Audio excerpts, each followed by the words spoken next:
Episode 257। मैंने सुबह 6 बजे का अलार्म लगाया था। अलार्म से आंख खुली, मुंह हाथ धोकर मैंने एक्सरसाइज की और नहाकर कपड़े बदले। बानो सो रही थी। मैं नीचे होटल के असिस्टेंट मैनेजर के पास आया। यह रात को मौजूद होता था। मुझे देखकर वो मुस्तैद हो गया। मुझे तलब कर लिया होता सर। कोई बात नहीं, हुक्म करें और क्या पेश करूं? कॉफ़ी मंगवा लें, आपके होटल की कॉफ़ी लाजवाब है। वो खुश हो गया। ब्राज़ील के ख़ास फार्म से बराह रास्त हमारे पास आती है और ये कॉफ़ी सिर्फ हिमालय होटल चीन के लिए मखसूस है। मुझे किराए पर हेलीकॉप्टर दरकार है। वो हैरान हुआ, मगर उसने फ़ौरन अपने तासुरात पर काबू पा लिया। वाई नॉट सर, यहाँ शिमला में कई फ्लाइंग क्लब हैं जहाँ से हेलीकॉप्टर्स और छोटे तैयारे चार्टर किराए कराए जा सकते हैं। मैं किसी ऐसे हेलीकॉप्टर को तरजीह दूंगा जो लंबी परवास करने की सकत रखता हो और किसी कंपनी की मिल्कियत ना हो। किसी एक फर्द से मामला तय हो जाए। इसके लिए मालूमात हासिल करना पड़ेंगी। ओके, आप मालूमात हासिल करें, लेकिन बगैर किसी रेफरेंस के। मेरी बात समझ रहे हैं ना? Yes sir. हिमालय होटल या आपका नाम नहीं आएगा। आप मुनासिब 2-3 नाम रेफ़र कर दें, मैं खुद उनसे बात कर लूँगा। अभी अर्ली मॉर्निंग है, मेरा ख्याल है मैं 10 बजे तक मालूमात हासिल कर लूँगा। मुझे भी कोई जल्दी नहीं है। हाँ, एक काम और है। नंदवर्मा हॉस्पिटल में एक डॉक्टर अमृतसर है, मुझे उसका प्राइवेट कॉन्टैक्ट नंबर चाहिए। ये भी मिल जाएगा सर। मैं कॉफ़ी पीकर और मैनेजर से बात करके ऊपर आ गया। 8 बज रहे थे। मैंने बानो का दरवाज़ा नॉक किया। वो जाग रही थी और एक्सरसाइज कर रही थी। मैंने कहा, बस करो बीबी और तैयार होकर मेरे कमरे में आ जाओ नाश्ते के लिए। आप कह दें मैं 20 मिनट में आती हूँ। और हाँ, नाश्ता देसी स्टाइल का हो, यानी अंडा पराठा, हलवा, पूरी भाजी और चनों का सालन। बिल्कुल। ये हिमालय होटल है। अगर ये सब ना मिला तो फिर क्या फ़ायदा हिमालय होटल का? इससे अच्छा तो लाहौर का कमालिया होटल है, वहाँ सब मिलता है। क्या याद दिला दिया। कभी हम भी लाहौर जाते थे और वहाँ के पकवान खाते थे। अच्छा, मैं ट्राई करता हूँ। मैं हैरान हुआ जब रूम सर्विस ने बिला हुज्जत मेरा ऑर्डर नोट कर लिया और जब तक बानो तैयार होकर आई नाश्ता आ चुका था। वो खुश हो गई। डट कर नाश्ता करने के बाद बानो की फरमाइश पर चाय या कॉफ़ी के बजाय लस्सी नोश की गई। मैंने बानो को बताया कि गुज़िश्ता रात मैंने हवेली बात की थी और तमाम ख़वातीन उससे बात करने के लिए बेताब थीं। उसने सरे लाया। मेरा ख्याल था कि आप हवेली बात करेंगे, तो मैं इसलिए शामिल नहीं किया कि फिर कोई ऐसी बात ना हो जो तुम्हारे दिल को लगे। तुम्हारे बारे में बताया है, वो चाहती हैं कि जब तुम वापस आओ तो उनके पास हवेली में रुको। वो हिचकिचाई। क्या ये मुनासिब होगा? क्यों नहीं? देखो, मेरा मोना और सादिया से कोई रिश्ता नहीं है, लेकिन हमारे दरमियान ताल्लुक बहुत मजबूत है। एक हैरानकुन हकीकत तो मैंने तुम्हें बताई ही नहीं। कुंवर पैलेस में मैं मुँह से नहीं निकाल सकता था और वहाँ से निकलने के बाद हालात तेज़ी से बदलते रहे। क्या बात? यही कि सादिया और सादी और साबिक साधना कुंवरों की बहन है। रियली? मैंने तो सोचा भी नहीं था। वो दोनों भाई भी इस हकीकत से बेखबर हैं। जब कबायलियों ने पैलेस पर हमला किया तो अफरा तफरी में वो लोग सादिया को नहीं ले जा सके और कबायली भी उसे आम मुलाजमा समझकर साथ ले गए। मैं उसे जानता था, फिर मैंने उसे तहफ़्फ़ुज़ दिया क्योंकि वो सचमुच बहुत मासूम लड़की है। अपने भाइयों के जराइम से उसका कोई ताल्लुक नहीं। वो कबायलियों के सरदार कुमार से वाबस्ता हो गई। उन्होंने शादी कर ली थी, मगर फिर कुमार हेपेटाइटिस का शिकार हो गया और सादिया दोबारा मेरी जिम्मेदारी बन गई। मैं उसे यहाँ से निकाल कर ले गया। फिर मेरे साथी वसीम ने सादिया के ज़ख्म पर मरहम रखा और उसे अपना लिया। अब वो सादिया है। अगर कुंवर बिरादरान को इसकी भिनक भी पड़ गई ना, तो वो सादिया को वापस हासिल करने की कोशिश करेंगे। अब मेरी समझ में आया कि आप उन लोगों को छूट क्यों देते रहे हैं। यकीनन इसकी एक वजह सादिया भी है। कि ठीक है, वो कहती है कि उसने माजी से सारे ताल्लुक तोड़ लिए हैं, मगर वो उसके भाई हैं, उसे याद तो आते होंगे। आपने अच्छा किया जो बता दिया। अब मैं गुफ्तगू में कुंवरों को बुरा भला नहीं कहूँगी। नाश्ते के बाद गपशप में 10 बज गए थे। मैंने स्काइप ऑन किया और कॉल की। शम्मी लैपटॉप लेकर माँ जी के पास बैठी थी। स्क्रीन पर मेरी वीडियो नमूदार होते ही वो तड़प कर पास आई थी। शहबाज पुत्र। माँ जी। मेरी आवाज़ भी गले में फंसने लगी। वो रो रही थी और मैं उन्हें दिलासा दे रहा था। बड़ी मुश्किल से वो बात करने के काबिल हुई। उनकी गुफ्तगू का हर दूसरा जुमला यही होता था कि तू वापस आ जा। इस दौरान दूसरे भी आ गए। बानो ने माँ जी और दूसरों से सलाम दुआ की। फिर बाबा आ गए तो सब पीछे हट गए। खिलाफ तवक्को बाबा सलाम दुआ के बाद लैपटॉप अपने कमरे में ले गए। वो मुझसे अकेले में बात करना चाहते थे। कमरे में आने के बाद उन्होंने कहा, शहबाज, हालात ठीक नहीं है, तुम्हें पता चल गया होगा, फतेह खान की कॉल आई थी। जी बाबा। मैंने घर में पूरी बात नहीं बताई। वो तफक्कुर आमेज़ लहजे में बोले, पहली बात तो ये कि फतेह खान जानता है कि तुम इंडिया में हो। मैं हैरान हुआ। उसने अपनी सोर्स बताई? मेरा ख्याल है डेविड शाह नामी बंदा है, क्योंकि फतेह खान ने उसके हवाले से भी बात की थी। यकलख्त मेरे चारों तरफ खतरे की घंटियां बजने लगी और मैं, जो खुद को इस आलीशान होटल में महफूज मामून समझ रहा था, यह एहसास आने वाहिद में उड़ गया।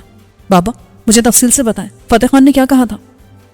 اس نے پہلے مجھ سے مطالبہ کیا کہ میں تم سے بات کراؤں، لیکن جب میں نے کہا کہ تم لاپتہ ہو تو اس نے کہا کہ وہ جانتا ہے کہ تم انڈیا میں ہو اور شہباز کی بہتری اسی میں ہے کہ وہ ڈیوڈ شاہ سے رابطہ کر لے، ورنہ وہ بہت بڑے خسارے میں رہے گا۔ اس نے کوئی دھمکی بھی دی تھی کیا؟ نہیں، بس یہی دھمکی تھی۔ پر میں ڈیوڈ شاہ سے رابطہ کیسے کر سکتا ہوں؟ اس نے کچھ نمبرز دیے ہیں جن پر تم رابطہ کر سکتے ہو، میں نے نوٹ کر لیے تھے، تم لکھ لو۔ میں نے نوٹ پیڈ اور پین اٹھا لیا۔ بابا نے 3 نمبرز لکھوائے جو میں نے لکھ لیے۔ بابا آپ بہت محتاط رہیں، فتح خان بہت موذی آدمی ہے، وہ مسلسل میرے پیچھے پڑا ہوا ہے۔ میں محتاط ہوں بیٹا، لیکن ایسا کب تک چلے گا؟ میں نے سر دھا بھری۔ اگر یہ سب میرے اختیار میں ہوتا تو کب کا ختم ہو چکا ہوتا۔ آپ جانتے ہیں میں بے بس ہوں۔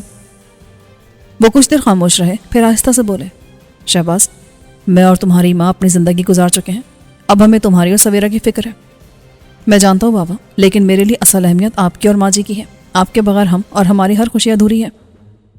کیا ڈیوڈ شاہ سے بات کر کے تم دشمنی کے چکر کو ختم کر سکتے ہو؟ وہ ایک ناقابل اعتبار آدمی ہے، وصف و رسوخ کا حامل ہے، اور بظاہر مرشد جیسا شخص بھی اس کی جی حضوری کرتا ہے۔ اسی طرح فتح خان اس کا ملازم ہے۔ تمہارا مطلب ہے مرشد کے معاملے میں اس کی ضمانت پر بھروسہ نہیں کیا جا سکتا؟ بالکل، اور ایک بار ایسا ہو بھی چکا ہے جب مرشد نے ڈیوڈ کی ضمانت کے باوجود میرے خلاف کارروائی کی تھی۔ پر یہ ڈیوڈ تم سے چاہتا کیا ہے؟ وہ ہمالیائی وادی تک کے سفر میں مجھے ساتھ لے جانا چاہتا ہے، کیونکہ اسے اور راجہ عمر دراز دونوں کو یقین ہے کہ اس وادی میں میرے بغیر داخلہ ممکن نہیں ہے۔ یہ حمقانہ بات ہے، بابا نے ناگواری سے کہا۔ میں بھی یہی سمجھتا ہوں، لیکن یہ دونوں اسے پوری طرح حقیقت سمجھتے ہیں۔ اب تم کیا کرو گے؟ ڈیوڈ شاہ سے رابطہ؟ ابھی سوچا نہیں، فی الحال تو میں واپس آنے کی کوشش کر رہا ہوں۔ میں بھی یہی چاہتا ہوں، تم نے جو کرنا ہے واپس آ کر کرو، وہاں تمہارے لیے خطرات بہت زیادہ ہیں۔ لگتا ہے آپ کو میرے بارے میں بریفنگ ملی ہے۔ بابا نے سر ہلایا۔ شجاع نے بہت کچھ بتایا ہے، اس کے پاس تمہاری فائل آئی تھی۔ بابا کیا شجاع بھائی سلسلے میں کچھ نہیں کر سکتے؟ وہ کوشش کر رہے، لیکن اس کی حد ہے، معاملات دونوں طرف سے ہی سیٹل ہو سکتے ہیں۔ ندیم کوشش کر رہا ہے کہ میرے خلاف کیسز ختم کر دیے جائیں۔ مجھے معلوم ہے تمہاری مرشد سے کوئی ڈیل چل رہی ہے۔ جی بابا، یہ اسی کا نتیجہ ہے۔ اس سے مجھے خیال آیا کہ میں نے عبداللہ اور وسیم سے نادر کے بارے میں پوچھا نہیں تھا کہ اس کی کیا حالت تھی۔ یقیناً وہ پہلے جیسا تھا، اگر کوئی تبدیلی آتی تو وہ خود مجھے بتاتے۔ کچھ دیر بابا سے بات ہوئی، پھر انہوں نے لیپ ٹاپ شمی کے حوالے کر دیا۔ خواتین سے میری بات ہو چکی تھی، اس لیے اب میں نے ہیڈ فون بانو کے سپورٹ کر دیا۔ 11 بج رہے تھے اور اسسٹنٹ مینیجر نے 10 بجے تک کا وقت دیا تھا۔ ابھی میں اسے کال کرنے کا سوچ ہی رہا تھا کہ دروازے پر دستک ہوئی۔ میں نے دروازہ کھولا تو ایک ویٹر سنہری تشتری میں ایک سیل لفافہ لیے کھڑا تھا۔ میں نے لفافہ لیا اور اسے ٹپ دے کر اندر آیا۔ لفافے پر ہوٹل کا مونوگرام تھا۔ یہ خود بخود بند ہو جانے والا لفافہ تھا جسے پھر پھاڑ کر ہی کھولا جا سکتا تھا۔ میں نے اسے پھاڑا، اندر سے ایک چھوٹا سا پرنٹ آؤٹ نکلا۔ اس پر 3 افراد کے نام اور ان کے کانٹیکٹ نمبرز لکھے تھے۔ 2 نام اجنبی تھے، البتہ تیسرا نام ڈاکٹر امرتسر سنگھ کا تھا۔ میں نے ہوٹل کے آپریٹر سے اس کا نمبر ملوایا۔ کچھ دیر کے بعد وہ لائن پر تھا۔ سردار جی، میں شام بات کر رہا ہوں، رینا کا بھائی۔ میں نے آہستہ سے کہا۔ بانو کمرے کے دوسرے کونے میں تھی اور مجھے امید تھی کہ وہاں تک میری آواز نہیں جائے گی۔ حکم کرو جی، کاکی نو کو مسئلہ ہے؟ کاکی ٹھیک ہے، پر ایک بندہ اور ہے آپ کے اسپتال میں، مجھے اسی کے بارے میں آپ سے بات کرنی ہے۔ اگر آپ میرے لیے تھوڑا سمے نکالیں تو؟ سمے جی، آپ جب چاہے آ جاؤ، پر میں ابھی گھر پر ہوں، آپ کو یہاں آنا ہوگا۔ میں نے اس سے پتہ لیا اور بانو کو اشاروں میں اپنی روانگی کا کہہ کر نکل آیا۔ ایک ٹیکسی نے مجھے شہر کے نچلے حصے میں اس متوس کالونی تک پہنچایا۔ میں چاہتا تو ہوٹل کی کار میں آ سکتا تھا، لیکن اس پر ہوٹل کا نام اور مونوگرام تھا۔ بلا وجہ تشہیر ہوتی۔ میں نے ٹیکسی والے کو روک لیا اور خود اتر کر ڈاکٹر کے مکان کی طرف بڑھا۔ یہ خوبصورت پھولدار بیلوں اور پودوں سے سجا ہوا مکان تھا۔ سامنے برآمدے میں ایک چھوٹا سا کتا بطور کال بیل موجود تھا۔ میں نے دروازے پر ہاتھ رکھے تھے کہ اس نے بھونکنا شروع کر دیا۔ فوراً اندر سے ڈاکٹر امرتسر نکل آیا۔ اس نے گاؤن پہن رکھا تھا۔ وہ مجھے چھوٹے سے لان میں موجود چیئرز تک لایا۔ क्षमा کرنا شام جی، میری پتنی میکے گئی ہوئی ہے، اس لیے چائے کافی کا بندوبست نہیں کر سکوں گا۔ ہاں، سافٹ اور ہارڈ ڈرنک ہے۔ دھنیہ واد، فی الحال کچھ نہیں چاہیے، میں نے کہا۔ حکم کرو جی۔ سردار جی، آپ کے اسپتال میں راج کنور نامی ایک بندہ داخل ہے۔ اس نے داڑھی میں خلال کرتے ہوئے سر ہلایا۔ VIP بندہ ہے، اس پر 2 بندے لگے ہیں، وہ زیر نگرانی ہے۔ وہ حیران ہوا۔ پر کیوں جی؟ یہ خاندانی جاگیر اور دولت کا چکر ہے۔ بہرحال بات یہ ہے کہ اس پر نگرانی میری وجہ سے ہے کہ میں اس سے ملاقات نہ کر سکوں۔ آپ سے؟ پر کیوں جی؟ کچھ معاملات ایسے ہیں، قصہ مختصر، میں اس سے ملنا چاہتا ہوں لیکن ہاسپٹل جائے بغیر۔ یہ کیسے ممکن ہے؟ بالکل ممکن ہے، اگر آپ میری اس سے موبائل پر بات کرا دیں۔ امرت سنگھ سادہ آدمی تھا، لیکن اتنا سادہ بھی نہیں کہ معاملے کو شریفانہ سمجھ لیتا۔ اس نے گڑبڑ محسوس کر لی اور انکار کی تمہید باندھنے لگا تھا۔ دیکھیں شام جی، بات یہ ہے کہ میں تیار ہو کر آیا تھا. میں نے 500 کے نوٹوں کی گڈی نکال کر اس کے سامنے میز پر رکھ دی اور اس کا جملہ منہ میں ادھورا رہ گیا. میں نے آہستہ سے کہا، سردار جی یہ 50,000 ہے. آپ کو بہت چھوٹا سا کام کرنا ہے کہ جب میں کہوں اس سے میری موبائل پر بات کرا دیں. بے شک اپنے موبائل سے کرا دیں، اس طرح آپ پر کوئی الزام بھی نہیں آئے گا. الزام تو آئے گا جی. میرا مطلب ہے کہ آپ اسے کوئی موبائل دے دیں تو آپ پر الزام آئے گا. اپنا موبائل تو آدمی 10 لوگوں کو استعمال کے لیے دیتا ہے. میں نہیں دیتا، اپنی پتنی کو بھی نہیں دیتا. کوئی بات نہیں، اب دے دیں، اور 50,000 کے بدلے سودا برا نہیں ہے. وہ لالچ میں پڑ گیا. کوئی گڑبڑ تو نہیں ہے؟ سردار جی کوئی گڑبڑ والا کام ہوتا تو میں اسپتال کے کسی معمولی ملازم کو پکڑتا اور 2,000 روپے میں کام کر دیتا. تو آپ نے کرایا کیوں نہیں؟ ساری بات رازداری کی ہے. معمولی ملازم نہ تو عقل استعمال کرتا اور نہ اتنی احتیاط کرتا. راج کی نگرانی کرنے والوں سے پکڑ لیتے تو پھر میں اس سے بات نہیں کر پاتا. اسی لیے میں آپ کے پاس آیا ہوں. آپ ہوشیار آدمی ہیں اور پھر ڈاکٹر ہیں، جتنی بار بھی چاہے راج کے کمرے میں جا سکتے ہیں. وہ سچ مچ سادہ آدمی تھا، اس لیے میری حد درجے سادہ سی وضاحت سے مطمئن ہو گیا. اس نے گڈی اٹھا لی. آپ کا کام ہو جائے گا. میری ڈیوٹی شام 7 سے صبح 7 تک کی ہے. 12 گھنٹے کی ڈیوٹی کچھ زیادہ نہیں ہے؟ میں نے پوچھا. ہے تو، پر کیا کریں، تنخواہ اچھی ملتی ہے اور کام بھی زیادہ نہیں ہے. سردار جی آپ نے ایک چیز کا اور خیال رکھنا ہے. اگر راج کنور کو اچانک ڈسچارج کرایا جائے تو اس کی اطلاع مجھے فوراً دیں. اس نے نفی میں سر ہلایا. اس کے گھٹنے کا جوڑ ہلا ہوا ہے اور کم سے کم 2 دن اور رکنا ہوگا. ایکس رے کے بعد دیکھا جائے گا کہ جوڑ ٹھیک ہو رہا ہے، تبھی اسے جانے کی اجازت دی جائے گی. یہ تو آپ کی رائے ہے، ہو سکتا ہے اس کے نگرانوں کی رائے کچھ اور ہو. اگر گھر والے اپنے بندے کو لے جانے پر اصرار کریں تو آپ زبردستی تو نہیں روک سکتے نا؟ ہاں یہ تو ٹھیک ہے، پر میں آپ کو بتاؤں گا کیسے؟ میں ہوٹل ہمالیہ میں مقیم ہوں. آپ کمرہ نمبر 412 کہہ کر ملوا لینا، پر نام مت لینا. وہ مسکرا دیا مگر بولا کچھ نہیں. رامن والا واقعہ شاید کسی کے علم میں نہ تھا، اس لیے امرتسر سنگھ نے اس کا حوالہ نہیں دیا. یہ تو طے تھا کہ وہ رامن اور سنتوش کو راج کنور کے نگرانوں کی حیثیت سے جانتا ہوگا. میں نے سرسری سے انداز میں پوچھا کہ راج کی نگرانی پر کتنے لوگ ہیں. اس نے بتایا کہ فی الحال 1 ہے اور دوسرا کل سے غائب ہے. رامن کہیں اپنی برہم پٹی کرا رہا ہوگا. میں نے امرتسر سے اس کا موبائل نمبر لیا اور وہاں سے نکل آیا. ٹیکسی والا میرا منتظر تھا. میرے بیٹھنے پر بولا، اب کدھر جانا ہے سر؟ کسی اچھے PCO لے چلو، مجھے کچھ کالز کرنی ہے. ٹیکسی والا لوور شملہ کی کمرشل اسٹریٹ پر لے آیا. یہاں سیاحوں اور خریداروں کا خاصا رش تھا. یہاں ایک بڑا PCO تھا جس میں رازداری سے بات کرنے کے لیے کیبن بنے تھے. میں نے BS انکاری نامی پائلٹ کا نمبر آپریٹر کو دیا اور اس نے کیبن نمبر 9 کی طرف اشارہ کر کے کہا، جب ریڈ لائٹ آن ہو تو ریسیور اٹھا لینا. میں کیبن میں داخل ہوا. یہ چاروں طرف سے بند تھا اور اوپر ایک چھوٹا سا ایگزاسٹ فین لگا تھا. جیسے ریڈ لائٹ آن ہوئی میں نے ریسیور اٹھا لیا. BS انکاری بات کرتا ہے. ادھر سے گورا شاہی اردو میں کہا گیا، میرا نام شام لال ہے اور مجھے ہیلی کاپٹر چارٹر کرانا ہے. کدھر کے لیے؟ اوپر ہمالیہ کا نظارہ کرنا ہے. ایسا کرو میرے دفتر آ جاؤ. اس نے پتہ بتایا جو میں نے ذہن نشین کر لیا. میں ابھی آ رہا ہوں. اوکے آ جاؤ. میں نے دوسری کال ہمالیہ ہوٹل کی اور آپریٹر سے بانو کو ملانے کا کہا. وہ ابھی تک اسکائپ پر لگی ہوئی تھی اور بہت خوش تھی. وہ ان کو ہولڈ کرا کرے. میری آواز سن کر وہ چہکی، آپ کہاں ہیں؟ مجھے ان سے بات کر کے بہت مزہ آ رہا ہے. لیتی رہو مزے. میں نے یہ بتانے کے لیے کال کی ہے کہ میں کچھ دیر سے آؤں گا، پریشان مت ہونا. ٹھیک ہے. میں PCO سے نکلا اور ٹیکسی والے کو سنکاری کا پتہ دیا. اس کا منہ لٹک گیا. یہ تو شہر سے باہر ہے سر. کوئی بات نہیں. میں نے 500 کا نوٹ اس کی طرف بڑھایا. سمجھ لو تمہارا میٹر چل رہا ہے، اگر اوپر بنے تو لے لینا ورنہ باقی تمہارا ہوگا. وہ ٹھیک ہو گیا. اس نے مستعدی سے ٹیکسی آگے بڑھا دی. ہم مزید نیچے کی طرف آئے. اس جگہ کسی قدر گرمی تھی. ایک چھوٹا سا ایئر کلب ہائی وے سے کچھ دور تھا. بلندی سے وہاں کھڑے کوئی درجن بھر طیارے اور ہیلی کاپٹر دکھائی دے رہے تھے. 2 منزلہ عمارت میں کنٹرول ٹاور اور آپریٹرز کے دفتر تھے. میں نے BS انکاری کا نام لیا ہی تھا کہ ایک شخص نے کونے میں کھڑکی کے ساتھ بیٹھے ادھیر عمر شخص کی طرف اشارہ کیا. وہ پکا دیسی تھا، یعنی رنگ و روپ قطعی انڈین تھا مگر لہجے سے اینگلو انڈین بننے کی کوشش کر رہا تھا. میں سنکاری کی طرف بڑھا جو کوکا کولا کی بوتل میں یقیناً دیسی ٹھرا ڈال کے پی رہا تھا. اس سے نہایت ناگوار پوٹ رہی تھی. شام لال. بدری نان. میں نے اسے ہاتھ ملانے کی کوشش نہیں کی. بدری آنند سنکاری. کتنا آدمی ہے؟ کب جانا ہوگا؟ میں اس کے سامنے بیٹھ گیا. 3 سے 4 آدمی ہوں گے اور وقت کا تعین نہیں ہے. ایسا کیسے ہو سکتا ہے؟ کنٹرول والوں سے اجازت لینا پڑتا ہے، فلائٹ پلان بتانا ہوتا ہے. اس کام میں کتنی دیر لگتی ہے؟ 1 سے 1.5 گھنٹہ. ٹھیک ہے تمہیں سمے ملے گا مگر تمہیں 24 گھنٹے سٹینڈ بائی پر رہنا ہوگا. فلائٹ ٹائم صبح 9 سے شام 6 بجے تک ہے اگر موسم صاف ہو. رات کو فلائٹ نہیں ہوتا. ہمیں دن میں جانا ہے، رات میں کیا نظر آئے گا؟ میں سمے کا دھیان رکھوں گا. اگر تم کو میں 24 گھنٹے انگیج رکھوں تو تمہارے چارجز کیا ہوں گے؟ کتنا انگیج رکھے گا؟ आने वाले 2 दिन। 1 दिन का 10,000 रुपया होगा और फ्लाइट चार्जेस 1 घंटे का 10,000 रुपया होगा। मैंने उसे 20,000 दिए। ये तुम्हारे 2 दिन के हो गए। अब तुम मुझे सुबह 7 से शाम 6 बजे तक मिलोगे। तुम्हारा फ़ोन बंद ना हो और तुम टुन ना हो। इसे पीकर तुम बगैर हेलीकॉप्टर के भी परवास कर सकते हो, लेकिन मसला हमारा है। वो खिसिया कर बोला, ये मेरे लिए पानी है। शराब पी कर मरने वाले सारे शराबी यही कहते हैं। बहरहाल इट्स योर प्रॉब्लम। मैं खड़ा हो गया। तुम्हारा नाम और कोई आईडी? नाम बता दिया है और आईडी की क्या ज़रूरत है, तुम जो चाहो लिखवा देना। उसने सर हिला दिया। ठीक है, मैंने मट लेगा। एक मरहला और तय हो गया। पहले मैंने सोचा था कि राज का हेलीकॉप्टर ही इस्तेमाल करूंगा, लेकिन अब वो यकीनन बड़े कुंवर के इशारे का गुलाम था और राज कुंवर खुद से उसे नहीं बुला सकता था।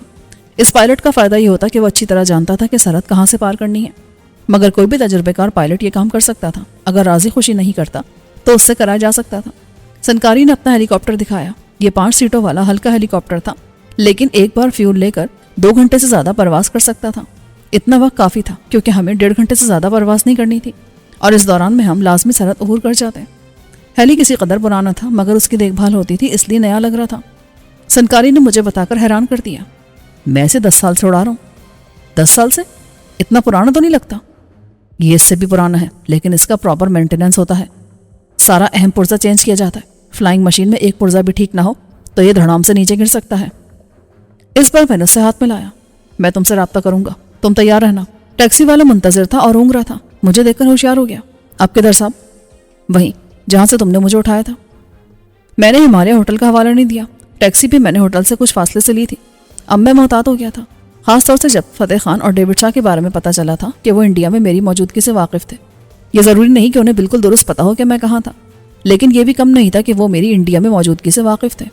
बाबा ने जो 3 नंबर्स दिए थे उन पर डेविड शाह से रब्ता किया जा सकता था, मगर फिलहाल मेरा ऐसा कोई इरादा नहीं था। जब मैं टैक्सी से उतरा तो 2 बज रहे थे। मैं होटल के मुखालिफ सिमत की तरफ चल पड़ा और जैसे ही टैक्सी नज़रों से ओझल हुई मैंने यू टर्न लिया और होटल की तरफ आ गया। बानो अपने रूम में थी और मेरी मुंतजिर थी।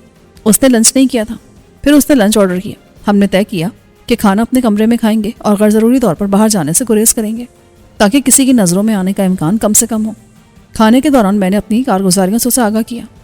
खाने के बाद वो बोली, क्या ख़तरनाक नहीं है? हाँ है तो, लेकिन ख़तरात तो तमाम तरीक़ों में है। अगर हेली को हिट किया गया तो बचने का इम्कान बहुत कम होगा। रामन इसी तरीके से आता जाता रहा है। जब वो हमारे साथ होगा तो इंडिया की तरफ से कोई मुश्किल नहीं होगी और मेरा अंदाज़ा है कि दूसरी तरफ उस मकाम पर शायद रडार की निगरानी इतनी अच्छी नहीं है, इसलिए उनको हेली की आमदोरफ्त का पता नहीं चलता। बानो मुहब्बे वतन पाकिस्तानी की तरफ फिक्रमंद हो गई। ये तो अच्छी बात नहीं है। इस तरह से हमारे मुल्क का दिफा कमज़ोर हो जाएगा। तुम फिक्र मत करो, वापस जाकर हम मुतल्लिका अथॉरिटीज़ को खबरदार कर सकते हैं। फ़िलहाल तो हमारे लिए मौका है, इससे फ़ायदा उठाकर हम वापस जा सकते हैं। राज कैसे हमारे हाथ आएगा? इसका बंदोबस्त भी कर रहा हूँ। डॉक्टर अमृतसर से इसलिए रब्ता किया है। बानो का चेहरा ज़रा सुर्ख हुआ। ठरकी आदमी है, बिला वजह मेरे सर पर सवार रहता था और फ्री होने की कोशिश करता था। मैंने डॉक्टर एंथनी से शिकायत की तो उसके बाद सीधा हो गया। तुमने पहले बताना था ना। खैर, अभी उससे सलाम दुआ है। अल्लाह ने चाहा तो जाते जाते उसे भी कोई झटका दे जाएंगे। आपको यकीन है कि इस तरह हम राज को हासिल कर लेंगे? यकीन तो नहीं है। मैंने एतराफ़ किया। खुद मुझे भी लग रहा था कि मैंने जो प्लान किया है वो कोई इतना अच्छा नहीं है और उसकी कामयाबी में बहुत से अगर मगर हाइल थे। शहबाज साहब, हमें कोई ऐसा प्लान बनाना चाहिए जिसमें कामयाबी का इम्कान ज़्यादा हो और मामलात हमारे हाथ में हो। तुम्हारा मतलब है कि हमें राज को खुद काबू करने की कोशिश करनी चाहिए? बिल्कुल। इस मामले को बड़े कुंवर की तरफ से कार्रवाई पर मत छोड़ें। क्या अस्पताल में इस कस्म का काम आसान होगा? बिल्कुल होगा। वहाँ हमें मुसल्लह अफराद का सामना नहीं करना पड़ेगा। जबकि राज को मुंतकिल किया गया तो यकीनन उसके साथ ज़्यादा पहरेदार होंगे। पर यहाँ भी रामन और संतोष हैं। ये 2 हैं और मुझे उम्मीद है रामन कहीं पड़ा अपने जख्मों की सिकाई कर रहा होगा। हमें सिर्फ संतोष से निमटना पड़ेगा। बानो की बात ने मुझे सोचने पर मजबूर कर दिया। फिर एक ख्याल और मेरे जहन में आया। सुनो, अगर हम डॉक्टर और नर्स बनकर चलें तो अस्पताल में हमें कोई नहीं रोकेगा। बानो चल पड़ी। यह आइडिया बेहतरीन है। वहाँ कोई किसी पर तवज्जो भी नहीं देता। बहुत बड़ा हॉस्पिटल है। मेरा ख्याल है दर्जनों डॉक्टर्स और नर्सें काम करती होंगी। सबकी सूरतें किसी को याद नहीं होंगी। इसके लिए हमें डॉक्टर और नर्स का लिबास दरकार होगा और हुलिये में भी तब्दीली करना होगी। मेरा मशवरा है, आप इस काम के लिए मैनेजर से बात करें, वो सब कर लेगा। बानो ने दूसरा बेहतरीन मशवरा दिया। मैंने उसे तारीफी नजरों से देखा। शानदार, काश तुम लड़का होती। क्यों? फिर मैं तुम्हारी पुष्ट थपकता। वो हंसी। आप मुझे लड़का समझ सकते हैं? नहीं समझ सकता। समझ लो मैंने तुम्हारी पीठ थपक दी है। मेरा ख्याल है आप फौरी अमल करें और इससे पहले तय कर लें कि हमें क्या करना है। मैंने गौर किया। सबसे पहले हमें अस्पताल में आमदोरफ्त के रास्तों के बारे में जानना है। ये कोई मसला नहीं है। वेटिंग रूम में दीवार पर एक नक्शा लगा हुआ है जिसमें पूरे हॉस्पिटल की वजाहत की गई है, लेकिन वहाँ राज का कोई ना कोई आदमी ज़रूर होगा। तब आप डॉक्टर अमृतसर से बात करें, मेरा ख्याल है वो नक्शा ला देगा। आप यही कहिएगा कि राज से मिलना है और उसके निगरानों से बचना है। मैंने ऑपरेटर से डॉक्टर को कॉल मिलवाई। वो सो रहा था। सरदार जी, मुझे अस्पताल का नक्शा चाहिए। कोई ईमेल हो तो बताओ, मैं अभी भेज देता हूँ। मैंने उसे अपना ईमेल दे दिया। उसने सचमुच 2 मिनट में नक्शा ईमेल कर दिया। पता नहीं उसके पास कहाँ से आया था, लेकिन इससे मेरा काम बन गया। मैंने सुमित रंजन को कॉल किया और उससे एक प्रिंटर मांगा। वो भी आ गया और नक्शा प्रिंट कर लिया गया। लैपटॉप की छोटी स्क्रीन पर यह फिट नहीं आ रहा था, मगर कागज़ पर अब अस्पताल का मुकम्मल नक्शा हमारे सामने था। मैं 2 रास्तों से वाकिफ था, लेकिन एक तीसरा रास्ता स्टाफ के लिए था। यह बराह रास्त उनके लिए मखसूस पार्किंग में खुलता था। यहाँ से अंदर दाखिल होने के बाद 2 रास्तों से प्राइवेट रूम्स तक पहुंचा जा सकता था। एक डॉक्टरों के एरिया से गुजरता था और दूसरा अस्पताल के कैफेटेरिया और मेस में से गुजरता। बानो, ये काम तो आसान हो गया। वो खुश होकर बोली, हम पार्किंग वाले रास्ते से अंदर दाखिल होंगे। सरदार जी ने बड़ा काम किया है, उस पर इसका ठरकीपन माफ किया जा सकता है। मैं नक्शा देख रहा था कि मेरे जहन में एक नया ख्याल आया। बानो, तुम्हारा एक और चेकअप होना है, उसके बाद तुम्हें फिजाई सफर के लिए क्लियर किया जाएगा। मेरा मशवरा है कि तुम चेकअप के लिए जाओ। मैं कहीं से डॉक्टर का सफेद कोट हासिल करके पार्किंग वाली जगह से अंदर दाखिल होऊंगा और राजकुमार को लेकर निकल जाऊंगा। इसके लिए एम्बुलेंस करना पड़ेगी। वो बोली, यहाँ प्राइवेट एम्बुलेंस सर्विस होगी, वहां से एम्बुलेंस मंगवाई जा सकती है। वो उसी पार्किंग में आ जाएगी। तुम चेकअप कराओगी और जैसे ही तुम बाहर निकलने लगोगी, मैं भी राज को लेकर निकल जाऊंगा। लेकिन मुझे सामने से जाना पड़ेगा और वहाँ रामन या उसका आदमी होगा। इसका हल है कि तुम अबाया पहन कर जाओगी। इस तरह हमें कम से कम लोगों को मुलविस करना पड़ेगा। मैं चाहता हूँ मामला होटल इंतजामिया तक ना पहुंचे, वरना वो राना व्यास की निशानदही पर मजबूर हो जाएंगे और ये उसकी नेकी का अच्छा सला नहीं होगा। आप ठीक कह रहे हैं। उस वक्त मुझे बिला वजह लड़का बना रहे थे। मैं झेप गया। उस वक्त यह तजवीज़ बेहतरीन लगी थी। गोया अब हमें एक डॉक्टर वाला कोट, एक अबाया और एक एम्बुलेंस का बंदोबस्त करना है। इस लिहाज से ही अच्छा हुआ कि अब हमें नर्स के लिबास का बंदोबस्त नहीं करना होगा। डॉक्टर बनने के लिए एक सफ़ेद कोट से काम चल जाता है, लेकिन नर्स के लिए तो मुकम्मल यूनिफॉर्म दरकार होता। बिल्कुल, लेकिन पहले डॉक्टर एंथनी को कॉल करके चेकअप का टाइम ले लेते हैं। डॉक्टर एंथनी ड्यूटी पर था। उसने कहा कि हम किसी भी वक्त आ जाएं, उसका चेकअप हो जाएगा और इसमें तकरीबन 2 घंटे लग सकते हैं। फिर मैंने ऑपरेटर से किसी प्राइवेट एम्बुलेंस सर्विस का पूछा। उसने मुझे 4 अदद सर्विसेज के नंबर मुहैया कर दिए। वो राब्ता करा के दे रहा था, लेकिन मैंने मना कर दिया। अब मुझे एक अदद मोबाइल फ़ोन की ज़रूरत महसूस हो रही थी। मैंने खुद से मोबाइल और सिम लेने के बजाय मैनेजर से कहा कि वो मेरे लिए एक अदद सेल फोन का बंदोबस्त कर दे, लेकिन उसका ताल्लुक होटल से या मुझसे ना हो। मैनेजर समझ गया और उसने कहा कि वो कुछ देर में सेल फोन भिजवा रहा है। आधे घंटे बाद होटल का एक आदमी डब्बे में बंद सेल फोन दे गया। उसमें सिम भी थी और उसका नंबर डब्बे के अंदर लिखा हुआ था। मेरा काम हो गया। मैंने एम्बुलेंस सर्विस को कॉल की और उनमें से एक सर्विस का इंतखाब किया, क्योंकि वो 24 घंटे के लिए एम्बुलेंस देने को तैयार थे और उनका मरकज़ भी हिमालय होटल के नज़दीक था। इन चक्करों में शाम हो गई, इसलिए ये काम आज मुमकिन नहीं था। मैंने मुनासिब समझा कि बानो का चेकअप करा लिया जाए। हम बाहर निकले। बानो के लिए अबाया तो आसानी से मिल गया, लेकिन मुझे डॉक्टर का कोट बड़ी मुश्किल से मिला। यहाँ से एक टैक्सी करके हम अस्पताल रवाना हुए। बानो ने गारमेंट स्टोर में अबाया पहन लिया था और चेहरा नकाब से ढक लिया था। मैंने उसे अस्पताल के सामने उतारा। मैं इंतज़ार करूँगा। नहीं, बहुत देर लग सकती है। आप वापस चले जाएं, मैं खुद आ जाऊँगी। उसने इसरार किया, लेकिन मैंने इंतजार को तरजीह दी। अगरचे वह अबाया में थी, इसके बावजूद अस्पताल में रामन और उसके आदमी की मौजूदगी के ख्याल से मुझे बेचैनी हो रही थी। अगर बानो शनाख्त कर ली जाती और वो उसे कब्जे में कर लेते तो ये उनकी बड़ी कामयाबी होती। कुछ देर के बाद मैंने टैक्सी ड्राइवर को 200 रुपये दिए और कहा, तुम रुको, मैं आता हूँ। अगर मेम साहब आए तो उसे लेकर फ़ौरन चले जाना, मेरा इंतज़ार मत करना।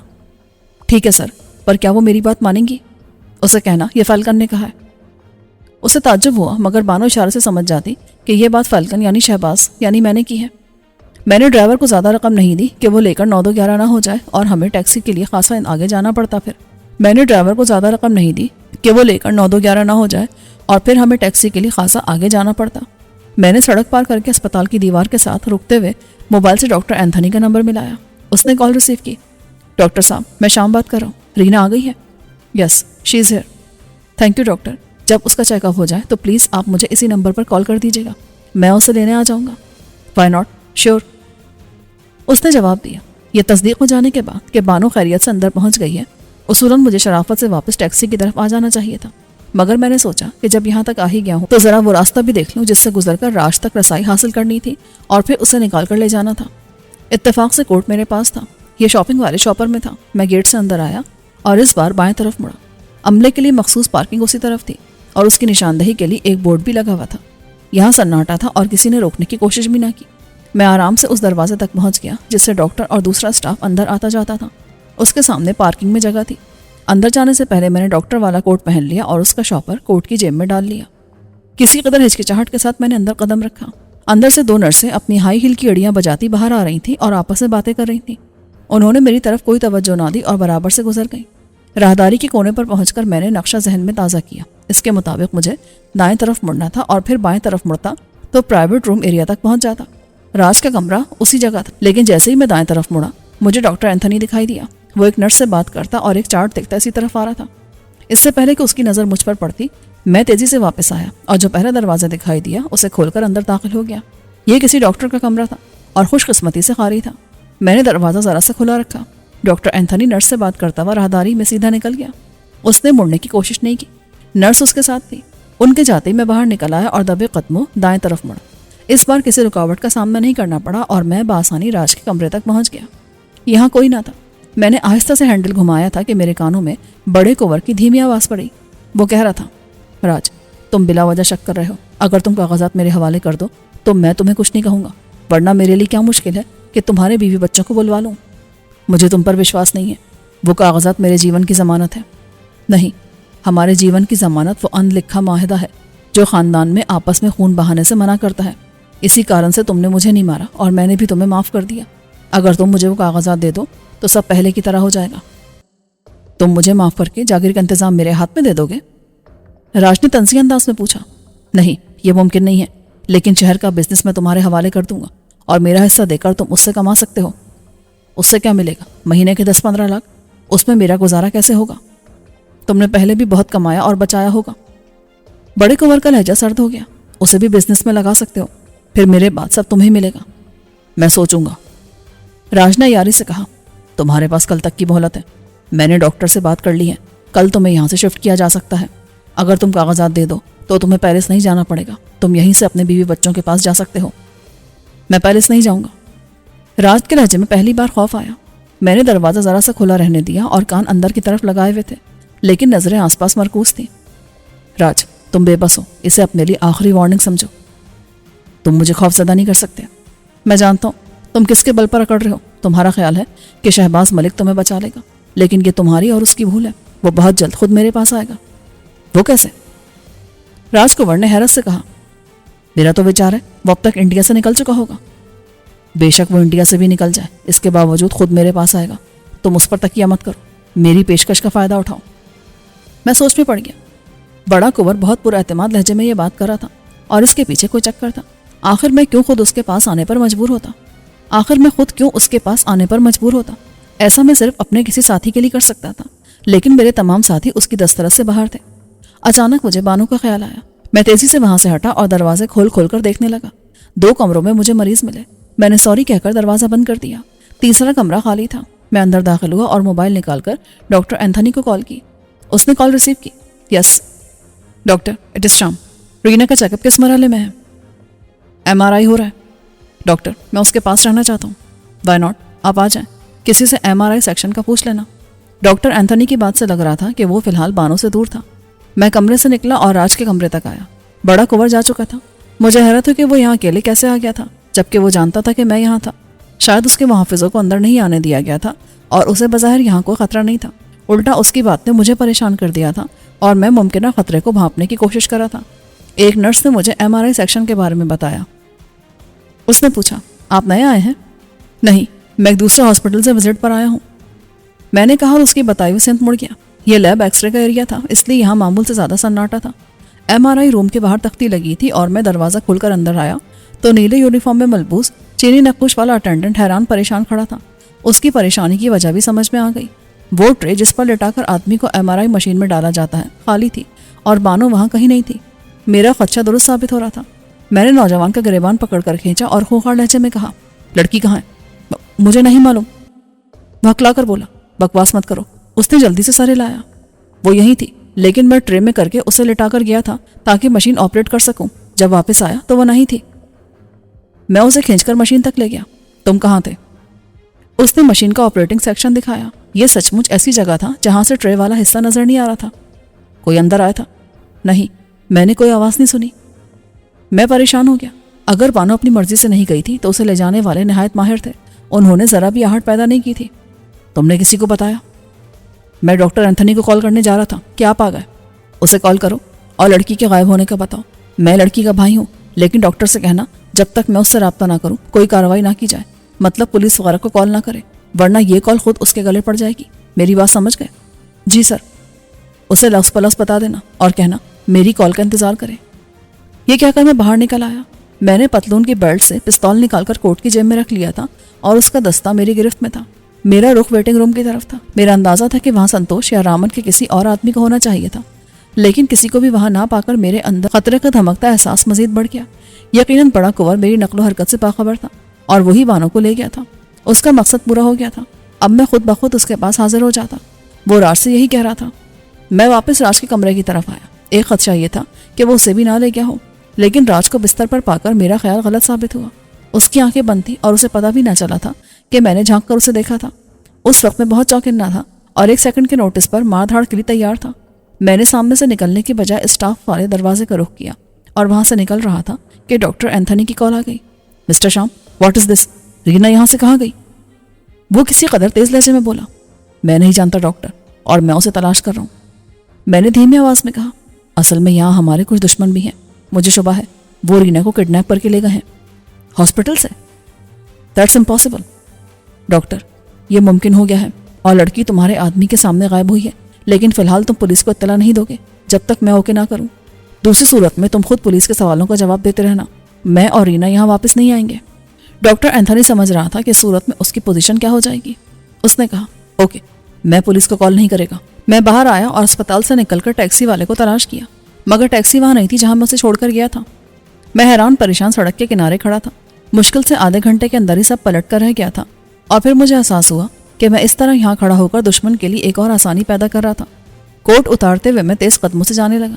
मेरी निगाहें आसपास किसी मुमकिन दुश्मन या मशकूक शख्स को तलाश कर रही थी, लेकिन वहां ना तो कोई मशकूक शख्स दिखाई दिया और ना कोई जाना पहचाना दुश्मन। मगर दुश्मन वहां मौजूद था, वरना वो इतनी आसानी से बानो को कैसे ले जाता? इसका मतलब मैं शुरू से उनकी नजरों में था और उन्हें अच्छी तरह मालूम था कि मैं कहाँ ठहरा हुआ हूँ। बड़े कुंवर और रामन के आदमी हमारी निगरानी कर रहे थे। उन्होंने चालाकी से काम लिया। बड़ा कुंवर जानता था कि अगर मुझे बराह रास्त छेड़ा गया तो मैं मरने मारने पर तुल जाऊंगा और इसमें मुझे नुकसान हो सकता है। यह हरगिज उसकी मंशा ना थी। उसे मेरी जान नहीं, मेरा खून दरकार था, इसलिए उसने हिकमत अमली से काम लिया। बड़े कुंवर ने बानो को काबू करने का मंसूबा बनाया। ये काम होटल में मुमकिन नहीं था क्योंकि वहाँ की सिक्योरिटी बहुत सख्त थी और वहाँ कैमरे भी लगे थे। ये काम अस्पताल में मुमकिन था और जैसे ही बानो अस्पताल आई वो उसे वहां से ले गए। एक सवाल यह था कि अगर बड़ा कुंवर किसी वजह से शुरू से शिमला में मेरी और बानो की मौजूदगी से वाकिफ था तो उसने ये काम पहले क्यों नहीं किया? इसका मुमकिन जवाब यह था, शायद इसलिए कि बानो जख्मी थी और उसे इलाज की जरूरत थी। अगर बड़ा कुंवर उसे पहले उठवा लेता तो उसका इलाज अधूरा रह जाता और वो मर भी सकती थी। इसलिए उसने सब्र से इंतजार किया। जब बानो तकरीबन ठीक हो गई तो उसने अपना काम कर लिया। राज की उसके नज़दीक कोई अहमियत नहीं थी, इसलिए उसने उसे वहीं छोड़ दिया। अपने आदमियों को मेरे मुमकिन गज़ो गज़ब से बचाने के लिए उन्हें अस्पताल से हटा लिया गया था, लेकिन वो अस्पताल के आसपास मौजूद थे और किसी नामालूम तरीके से राज की निगरानी भी जारी होगी, वरना वो बिस्तर का कैदी था। अपनी मर्जी से कहीं नहीं जा सकता था, मगर उसे ले जाए तो जा सकता था। मुझे यकीन था कि बड़े कुंवर ने इसका बंदोबस्त भी कर रखा होगा कि राज अस्पताल से अपनी मर्जी से ना जा सके।